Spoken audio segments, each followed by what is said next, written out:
Hello मित्रों, Iran और America की जो संधि हुई है, जो समझौता हुआ है, उसका काफ़ी हद तक क्रेडिट पाकिस्तान को दिया जा रहा है। तो पाकिस्तान ने दुनिया में पहली बार कुछ ऐसा किया है जो वर्ल्ड पीस के लिए बहुत हेल्पफुल है।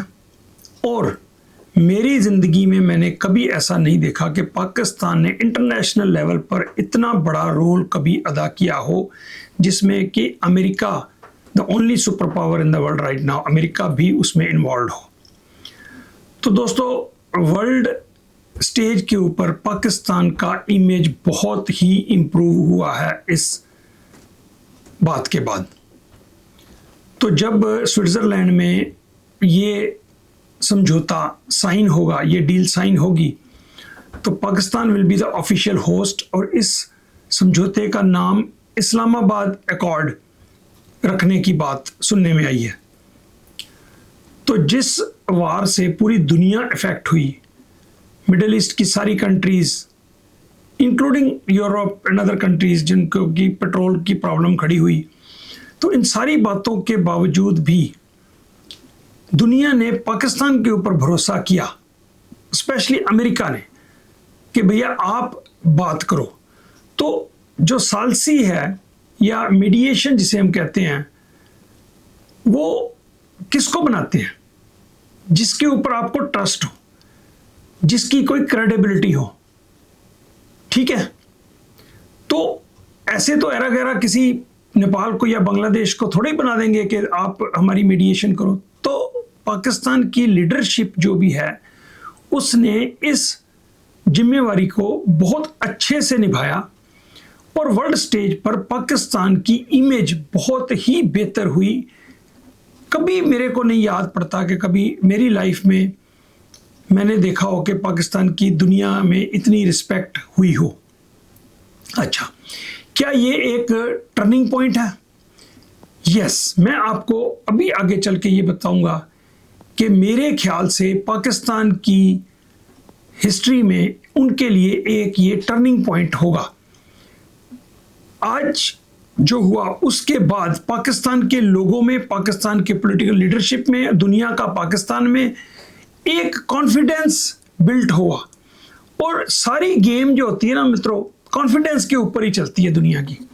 देखो, अगर आप याद करो कि कोरोना से पहले वाला जो दशक था, 10 ईयर पीरियड लगभग, उस 10 सालों में इंडिया ने बहुत सारी दुनिया के स्टेज के ऊपर शाइनिंग का, जो इंडिया शाइनिंग का इन्होंने बात करी, तो बहुत अच्छे तरीके से इमेज इंडिया का दुनिया में गया। सीईओज बड़ी बड़ी कंपनियों के इंडियंस बन रहे हैं। तो ये 10 साल बहुत अच्छे इंडिया के लिए गए और इंडिया के लोगों में कॉन्फिडेंस आया कि हम, जो कमतरी का एहसास था, जो कमजोरी का एहसास था, उससे उठ के कॉन्फिडेंस आ गया। तो इंडिया ब्रिक्स का भी जो है फाउंडर बन गया और विश्व गुरु वाली बातें होने लग गई। तो इंडिया की ओवरऑल कॉन्फिडेंस लेवल में अच्छा हुआ। अगर आप नोट करो तो स्पोर्ट्स जो होती है किसी भी देश की, वो तब चमकती है जब उसकी इकोनॉमी, जब उसकी कंट्री का इमेज, लोगों का कॉन्फिडेंस अपनी गवर्नमेंट में, अपने इकोनॉमी के ऊपर जब कॉन्फिडेंस होता है ना, तब उसका स्पोर्ट्स भी, अगर आप देखो तो इंडिया का स्पोर्ट्स पिछले 10-15 साल से क्रिकेट में आप देखो कैसे शाइन किया। उससे पहले इंग्लैंड की या ऑस्ट्रेलिया की टीम के सामने टांगे कांप जाती थी इनकी। कॉन्फिडेंस लेवल नहीं था, कैपेबिलिटी थी गेम की, लेकिन कॉन्फिडेंस लेवल नहीं था। सेम हुआ पाकिस्तान के साथ पिछले 10-15 साल में। अगर आप देखो, क्योंकि पाकिस्तान की इकोनॉमिक सिचुएशन अच्छी नहीं थी, पॉलिटिकल सिचुएशन हिली जुली थी, तो उनकी गेम पे के ऊपर भी इस चीज़ का इम्पैक्ट पड़ा। जो वहाँ के कॉलेज के तालिब इल्म होते हैं या स्कूलों में पढ़ने वाले बच्चे होते हैं, उनके ऊपर भी इस सारी बातों का फर्क पड़ता है। एक मुल्क के लोग, जब किसी मुल्क के लोगों ने तरक्की करनी होती है ना, तो उनको अपने देश के ऊपर, अपने ऊपर कॉन्फिडेंस होना बहुत ज़रूरी होता है। ये कॉन्फिडेंस ही आपको स्पोर्ट्स में, एजुकेशन में, इंटरनेशनल मीटिंग्स में, बिजनेसमैनों को दूसरे कंट्रीज के लोगों से नेगोशिएशन करने में, इन्वेस्टमेंट पाकिस्तान में या अपने मुल्क में लाने में, ये सारी चीजें रोल अदा करती हैं कॉन्फिडेंस लेवल का।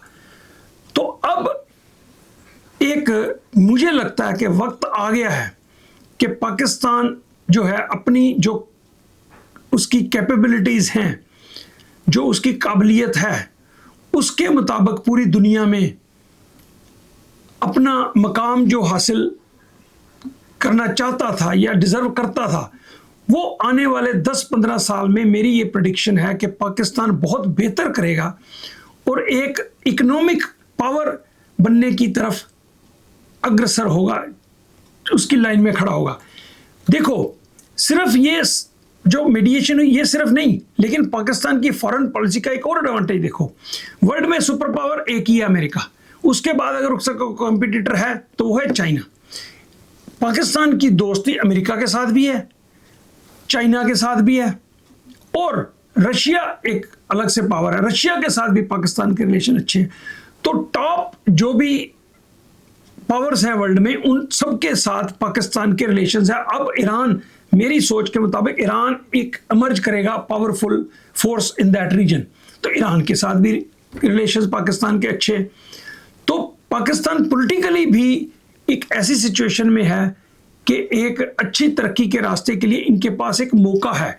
अब पाकिस्तान की लीडरशिप के ऊपर डिपेंड करता है कि वो इस मौके को किस तरह से इस्तेमाल करें। माहौल अच्छा है, लोहा गर्म है, चोट करो अपनी। अगर दूरदर्शिता से पाकिस्तान की लीडरशिप इस एडवांटेजेस सिचुएशन जो आज पाकिस्तान के सामने खड़ी है, मौका जो खड़ा हुआ है, उसको अगर प्रॉपरली यूज कर लेता है तो 10-15 साल में एक ऐसी सड़क के ऊपर पड़ जाएगी पाकिस्तान की इकॉनमी, ऐसे रास्ते के ऊपर चली जाएगी पाकिस्तान की इकॉनमी कि देखो, वर्कफोर्स पाकिस्तान के पास बहुत बड़ी है, रिसोर्सेज की पाकिस्तान में कमी नहीं है। तो इतनी अपॉर्चुनिटीज हैं पाकिस्तान के पास कि अब मौका है, अच्छी इकॉनमी बन जाए, प्रोग्रेस करे, वहां से जो स्टूडेंट्स हैं रिसर्च करें, अच्छे अच्छे एजुकेशनल इंस्टीट्यूशंस बने, ये सब काम हो सकता है।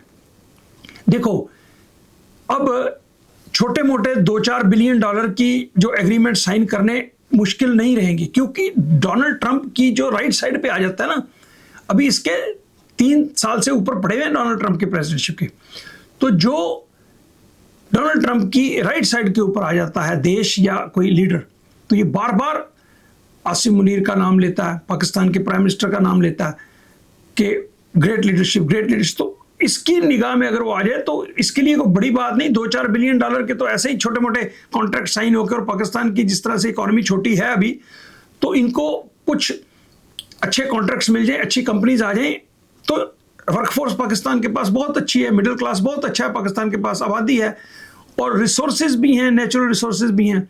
तो पाकिस्तान के पास एक सुनहरी मौका है, लेकिन उसको कैसे उनकी लीडरशिप एनकैश करती है, ये देखने वाली बात होगी।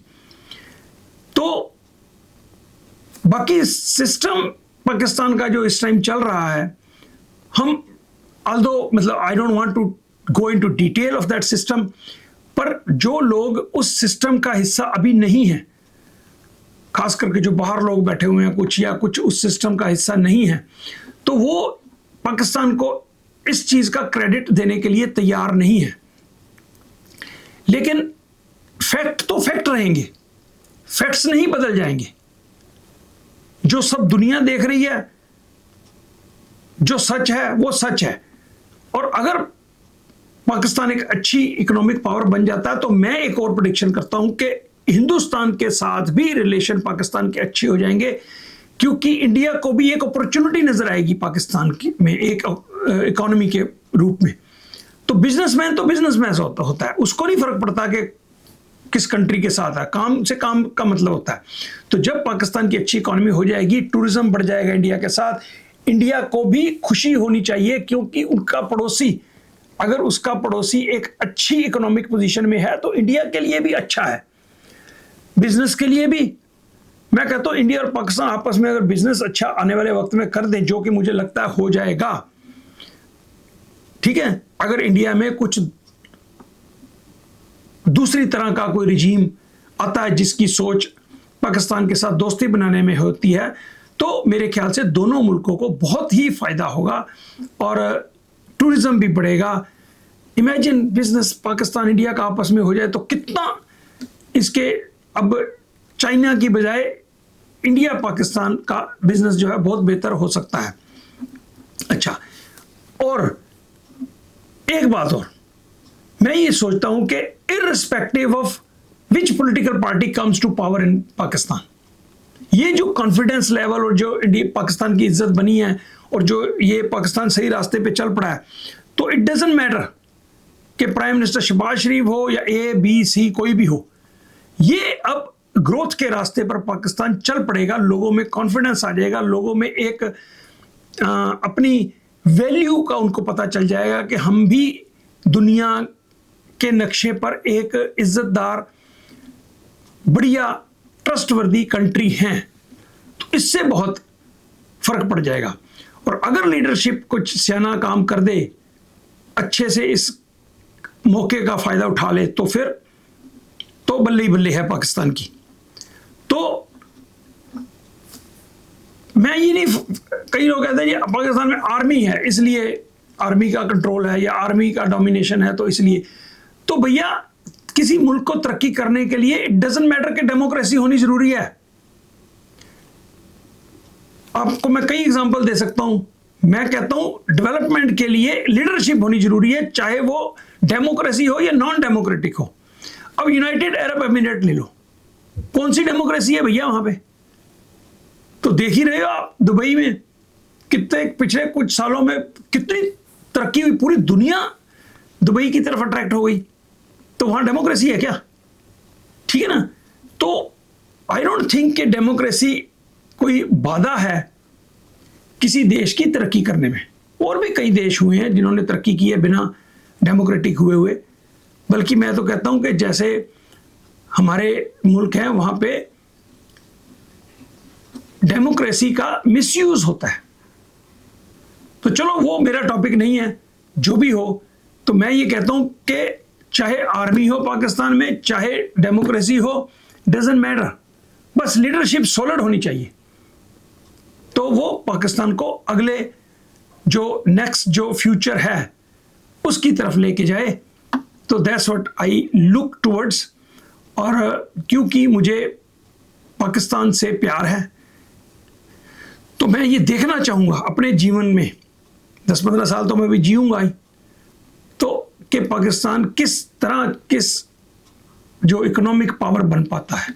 तो मेरी दुआएं पाकिस्तान के साथ हैं, बल्कि पूरे खित्ते में, हमारे इंडिया, पाकिस्तान, नेपाल, बांग्लादेश, श्रीलंका, जो हमारा पूरा एरिया है, अफगानिस्तान, सारा सुख शांति से रहे और एक पावर ब्लॉक बन जाए। तो that's what I want to see. Hopefully मेरा ये ड्रीम पूरा हो। तो good luck to you Pakistan. Thank you very much.